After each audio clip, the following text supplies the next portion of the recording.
May govannen niblings. Let's play LotRO, episode 28. So I'm looking for the Book of Festival Law here in the Great Smeals. And it's probably in the library here.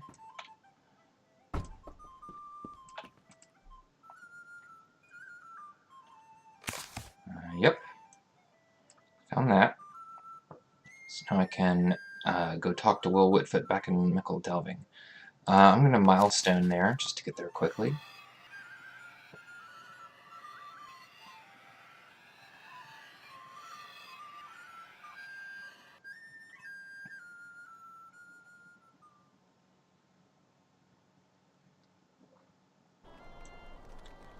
Alright. He should be over here. How do you do?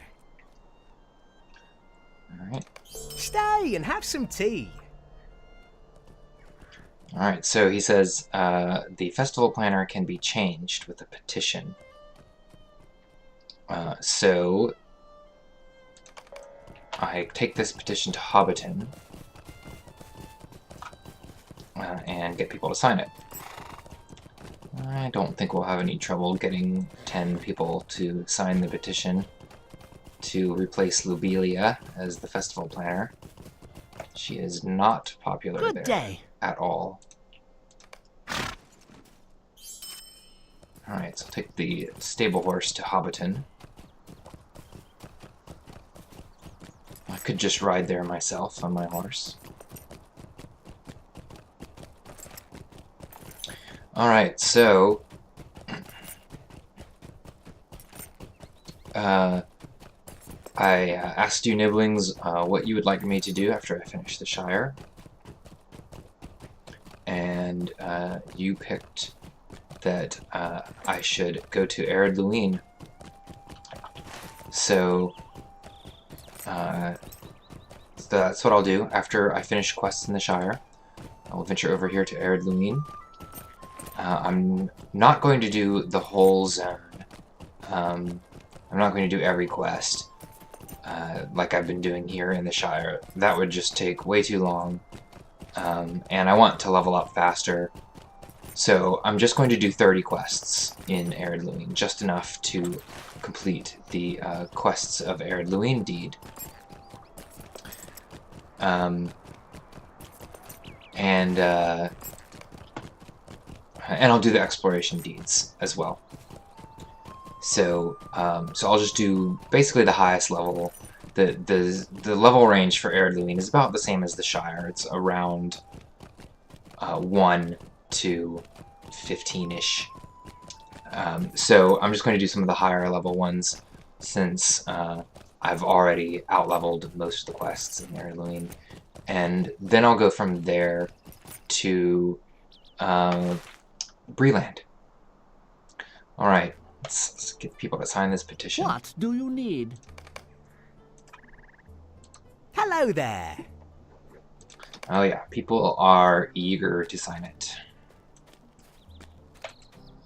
How do you do? Alright, let's get some people in the inn here to sign it. A lovely day, isn't it? Yep, the sheriff even wants to. A lovely day, isn't it? And he is quite enthusiastically signing it.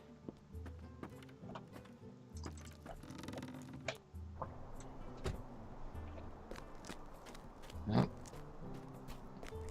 let's see about Postman Grub.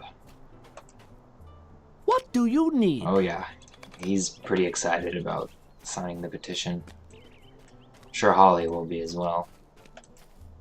Is there something I can do for you? No trouble. So, just keep in mind, this is a festival quest, so it's not available all the time. It's only available during the Yule Festival, which is going on right now.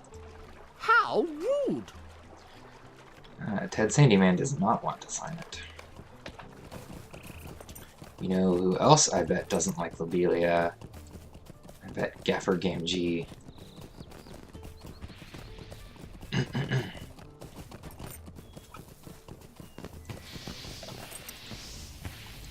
Just a moment. Oh yeah. He's not a fan of Lobelia.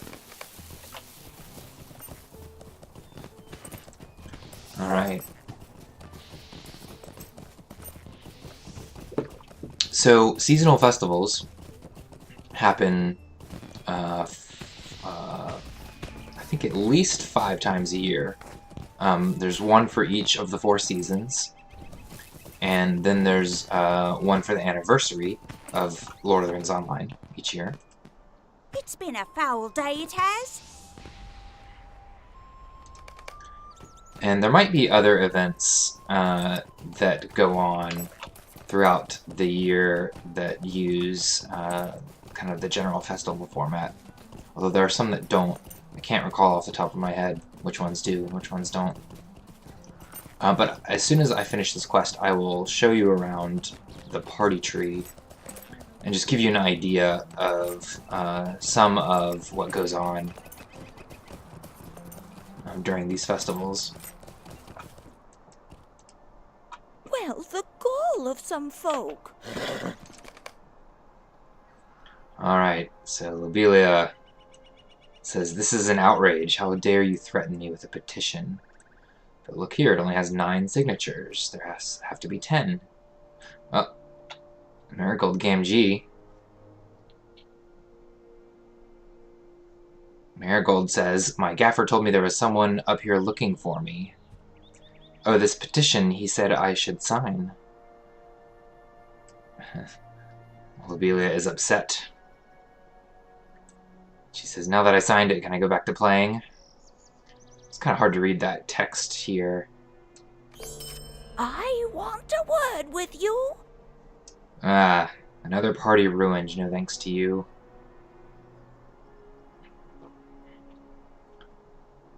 Alright. Go tell Hamfast what you've done here. Hamfast is Gaffer Genji's name. Gaffer is not a Hobbit name. I know that it sure sounds like a Hobbit name. It's actually a Hobbit title. It is kind of an affectionate title that means father, or I think it can mean grandfather as well. But his name is actually Hamfast. Is there something I can do for you? And his last name is Gamgee, just to make that clear. Like Sam. Alright, so he's pleased with this. So he's giving a Yule tree. And now this is a housing item. So I would have to have a house in order to use it.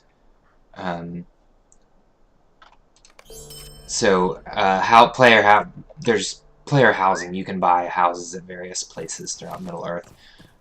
In housing zones, they're not. You can't, buy a house here in Hobbiton.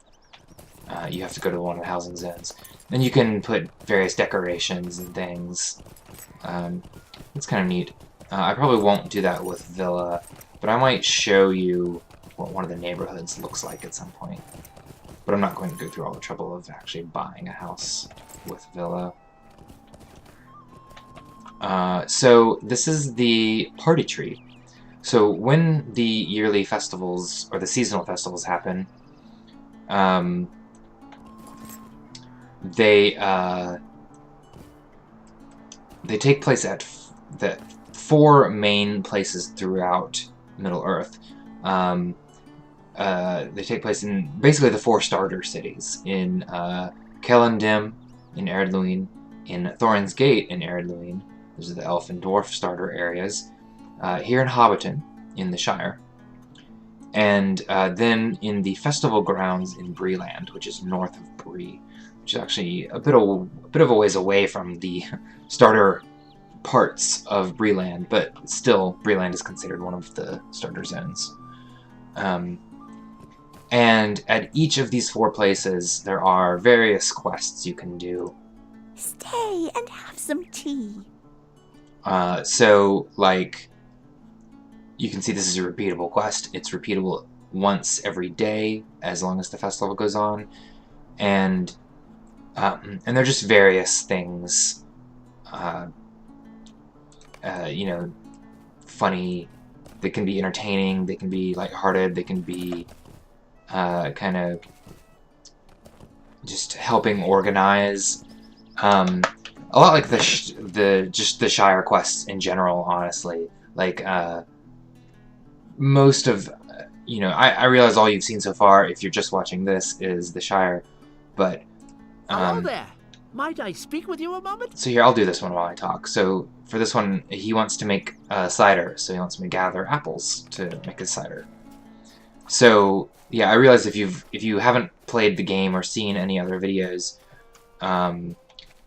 then you may not realize yet, but most of this game, the storyline is about wars throughout Middle-earth. There's a lot of fighting. A lot of the stories are pretty grim. Whereas in the Shire, things are much more lighthearted and mundane, really. Mundane in a very pleasant way. And so the festivals are all about that too. They're all about just lighthearted fun. Whereas, you know, the bulk of the rest of the game has a lot of hope and still has comedy and things like that, but it can be dark and grim. Although, you know, much less so than many other games out there. So the festivals are just a nice way to kind of get a change of pace from the rest of the game. Hello there. And so you do quests like this, and you get these festival tokens. And then you can take these festival tokens and barter them for various things, including mounts like that elk mount that just ran by. How can I be of service? Oh, this is just the festival exchange. Let me see if there are... Actually, I think most of the barter... most of the barter vendors for this are in Winterholm. Good day. Might You can I even have a word with you? join different societies like the Inn League. There's a dance competition. Where's this guy's Stay list? and have some tea. So this sends you to the horse races. There are horse races at each one. And you get tokens for those. It used to be the case that you had to do the horse races to get the festival-specific mounts. That's not the case anymore. You just can trade tokens. I guess I can't interact with those scrolls. So, anyway, I'm not going to go to Winterholm because I want to get some other things done in this episode. I want to keep moving along with the Shire quests, but that gives you an idea. A few of the quests are the same each time, like the horse races are the same at each festival, but there are also unique quests to each particular event. So, like at the Yule Festival, most of it takes place at a totally different zone called Winterholm. And it's kind of like a Charles Dickens callback. I mean, it's obviously not Charles Dickens specifically, because this would be a weird place to do that, but it's reminiscent of Charles Dickens' writing in terms of theme. And you go around this little town called Winterholm doing quests just to help out the people there. Anywhere from participating in feasts to a theater to collecting food to fighting off grims and wood trolls. And the different festivals, the different times of year have other events as well. So I probably won't be doing festivals a whole lot in this series. Honestly, I think they're best experienced if you do it yourself. And you can do them even at low levels, so, you know, for you younger niblings when you're older and are able to play this game, check out the festivals for yourself. They're a lot of fun.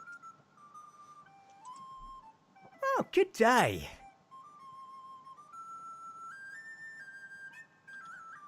Okay. So we've brought him the club.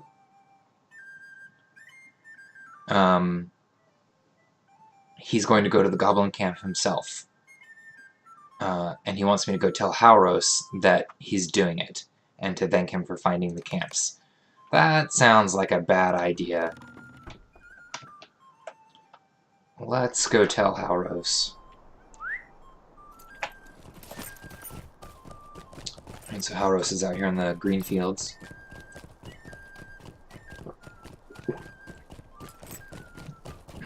Even a skilled bounder such as him is not a match for an entire tribe of goblins.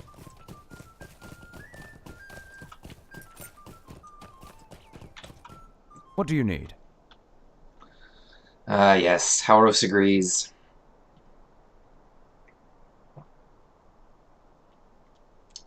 Many hobbits lost their lives in that battle. Bullroarer didn't win that battle all by himself. Greetings. Alright. So, Hauros has learned that Lubak, leader of the goblins, is taking commands from and Angmarim. That's bad news. People from Angmar are quite evil and are servants of Sauron.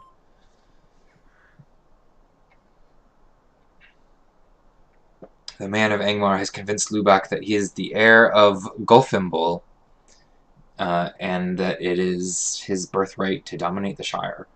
So, we need to go rescue Bounder Primstone. Alright. Well, I don't have time to do that in this episode, but join me in the next episode. We'll rescue Bounder Primstone from the goblins, and we'll also find Aunt Prunella's umbrella. You may remember a few episodes ago that was lost, and Fosco Boffin sent me to go find it. And he's worried that the goblins may have captured his aunt.